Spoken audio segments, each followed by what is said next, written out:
For an expecting professional in India, group medical cover removes the standard waiting period for pregnancy care. Unlike personal policies, corporate insurance allows you to claim maternity benefits the moment your employment begins. This diagram compares the two paths.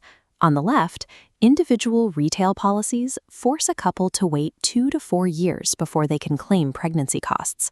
On the right, corporate group medical cover activates on day 1.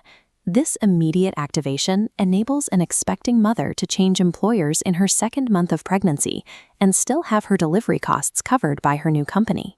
But logging into the HR portal often creates a false sense of security. Employees see a high total sum insured figure, perhaps 4 or 5 lakh rupees, and assume their hospital stay will be fully covered. As Dr. Prashanth warns, that top-line number is a distraction. Having a 5 lakh total cover does not mean you have 5 lakhs available for the delivery itself. Actual hospital payouts are dictated by rigid, deeply buried clauses called sublimits. These sublimits strictly cap what the insurer will pay for specific line items, like the hospital room and the delivery procedure. Trusting that massive total cover without calculating the specific sublimits is exactly how expecting parents end up facing massive out-of-pocket bills at the discharge counter. The most dangerous phrase hiding in an Indian corporate medical policy is room rent capping.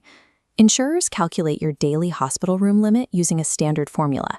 It is usually capped at exactly 1% of your total sum insured. If your company provides a 4 lakh rupee policy, 1% equals a strict limit of exactly 4,000 rupees per day. In major cities, private maternity rooms start between 7 and 10,000 rupees. Selecting an 8,000 rupee room doubles your limit. Exceeding your daily room limit activates a penalizing clause called proportionate deduction.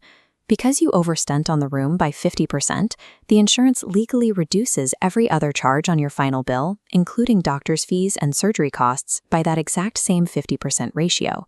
A minor 4,000 rupee upgrade to get a private room triggers a chain reaction, easily costing a family 1 lakh rupees in denied claims. Moving from the recovery room to the delivery room, corporate policies split their coverage into separate maternity sublimits based on the type of birth.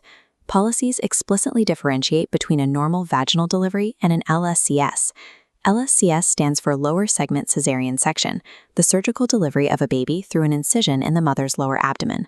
Because it is a surgery, it receives a higher insurance cap. Employers usually negotiate roughly 50,000 rupees for a normal delivery and a maximum of 75,000 rupees for a C-section. But a C-section in a Tier 1 private hospital consistently costs between 1.5 and 2.2 lakhs. No matter what surgical complications arise, the insurance provider treats that 75,000 rupee limit as an absolute ceiling. They will not pay a single rupee above it. This creates a direct shortfall. Parents are responsible for paying the difference between the hospital's 5 bill and the insurance ceiling from their personal savings. Relying on the total sum insured and assuming a corporate policy covers the full cost of a premium surgical birth sets a family up for a severe financial shock. After delivery, families face another dangerous assumption, the belief that a newborn is automatically covered under the mother's existing health policy. Insurance companies treat the baby as a separate individual. Covering them requires a formal administrative process called an endorsement, where HR explicitly adds the child to the corporate policy. If a baby is born prematurely or develops jaundice, they may require the NICU. The NICU is the Neonatal Intensive Care Unit, a specialized nursery for babies needing medical monitoring. Care here can cost up to 50,000 rupees per day. This flowchart outlines your 2 possible scenarios. You must log into your HR portal and verify if your document specifically guarantees newborn cover from day 1, shown here in green. If your policy does not state this, you fall into the red category. Parents must complete a strict 90-day endorsement process before the insurer will approve any claims for the baby's care. Failing to verify these endorsement rules well in advance leaves the family personally responsible for catastrophic hospital bills during a medical emergency.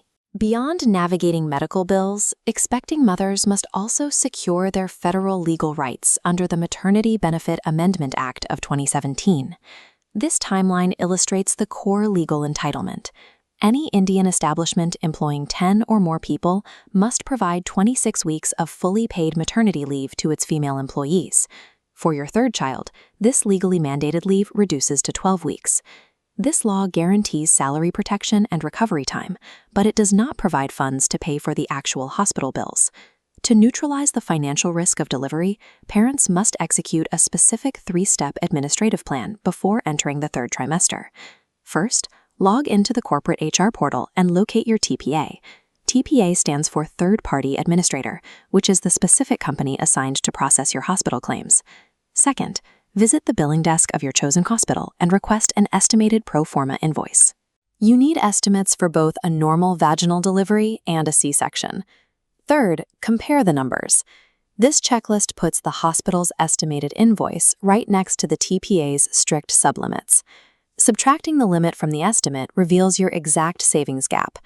Take these calculated figures directly back to your treating doctor. Together, you can select a hospital room category that respects your insurance limits while still providing the medical support you need for recovery. Calculating these numbers months in advance replaces financial guesswork with a specific savings target, allowing you to focus on the joy of childbirth.